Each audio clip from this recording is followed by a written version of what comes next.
मित्रों, आप सभी ने कई बार जो ये दिखाएगा कि आंखों के द्वार खुलने के साथ साथ निर्लज्जता के द्वार किस प्रकार से खुल रहे हैं। श्री अरविंद केजरीवाल जी, जिनका वैभवपूर्ण प्रासाद, लग्जरियस महल, जिसके विषय में कई बार उनके नेता उसके बचाव में राष्ट्रीय स्तर के नेताओं से तुलना करने का प्रयास करते थे, परंतु अब मुझे लग रहा है जिस प्रकार के नए दृश्य और तथ्य सामने आए हैं तो वो अंतर्राष्ट्रीय स्तर पर जाते हुए नजर आ रहे हैं। जैसे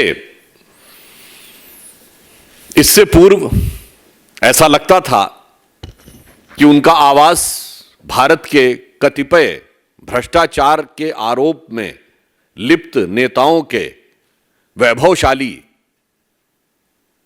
मकानों के समकक्ष है, परंतु अब मुझे लगता है, याद है उन्होंने दो बड़ी इंटरनेशनल न्यूज़पेपर्स में कुछ छपवा के अपने को दिखाया था ना कि वो कितने बड़े इंटरनेशनल फिगर हैं।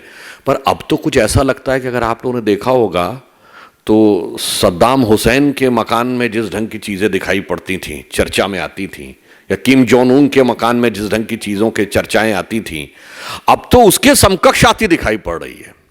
मतलब मानना पड़ेगा कि वो क्षेत्रीय दल से राष्ट्रीय दल ही नहीं बन गए हैं, अंतरराष्ट्रीय स्तर की उन्होंने स्थिति प्राप्त कर ली है दुनिया को दिखाने के लिए। और इसलिए मैं अनुरोध करूंगा हरीश जी से कि पहले आप लोगों को कुछ सेकंड का एक वीडियो दिखा दें, उसके बाद हम अपना आगे का वक्तव्य आपके समक्ष रखेंगे।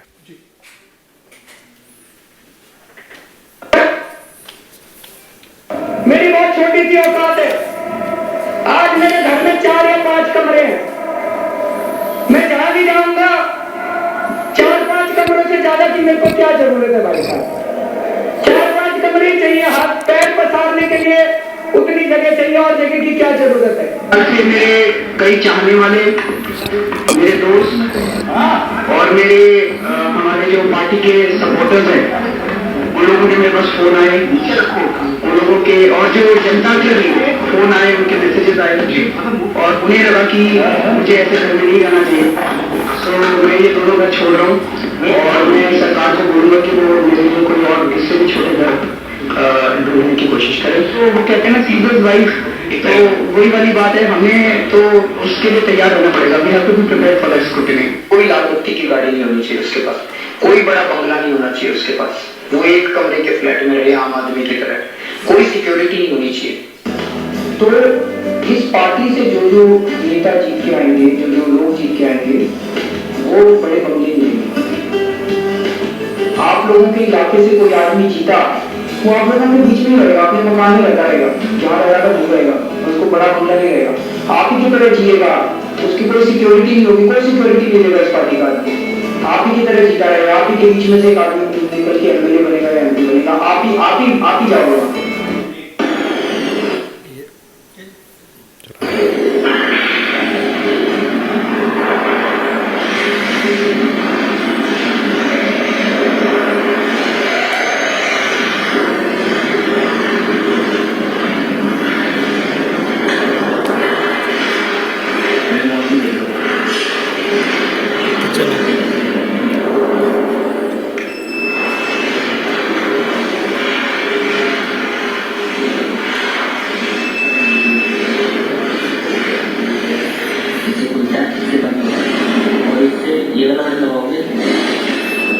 ये दोनों कैंसिल हो गया, ये दोनों कैंसिल काम हो गया और इसको लॉक करना है, तो ये लॉक हो गया।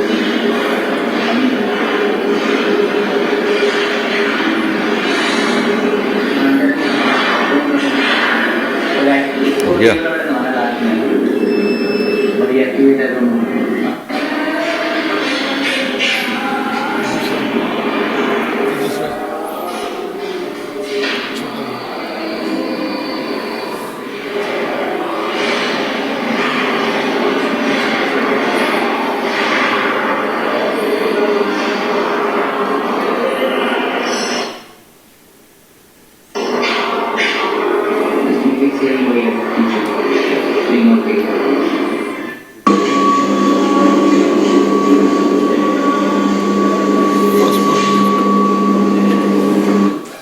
सेंसर वाले जो दरवाजे हैं ये बड़े संस्थानों में, बड़ी पब्लिक प्लेसेस में, एयरपोर्ट्स में यूज किए जाते हैं, इवन कोविड से पहले भी, इसलिए ताकि लोगों को टच करने की आवश्यकता न पड़े।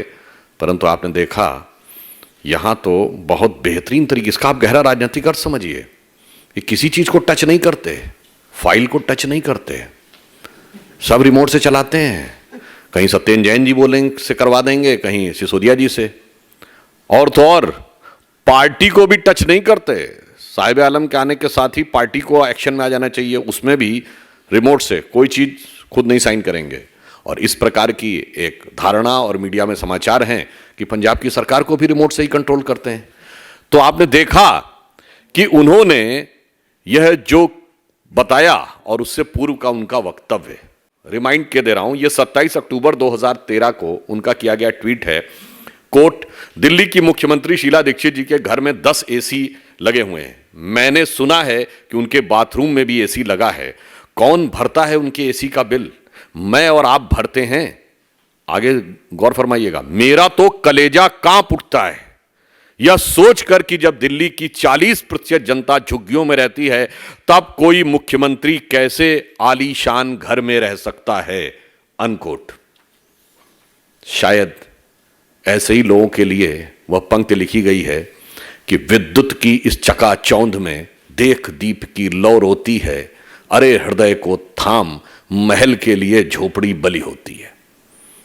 और आपने देखा कि मुफ्त की चीजें दिखाकर खुद क्या हासिल किया है।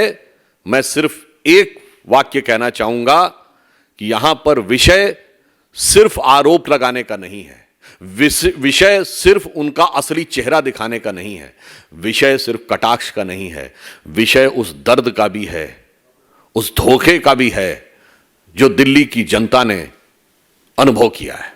तो हम सिर्फ यह कहना चाहते हैं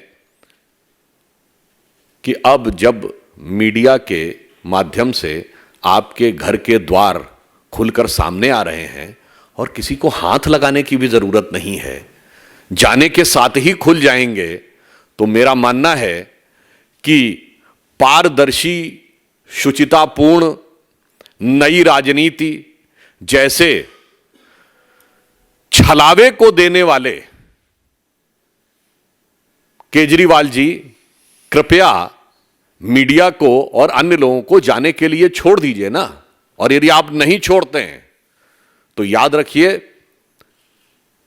कि जिसे यह पंक्ति कहकर समाप्त करता हूं कि जो वक्तव्य हमने दिखाया और जो कृतित्व आपका दिखा है, कथनी और करनी में जितना बड़ा अंतर दिखा है, इसने सिर्फ आम आदमी पार्टी नहीं, भारत की राजनीति में क्राइसिस ऑफ क्रेडिबिलिटी क्रिएट करने में महत्वपूर्ण भूमिका निभाई है।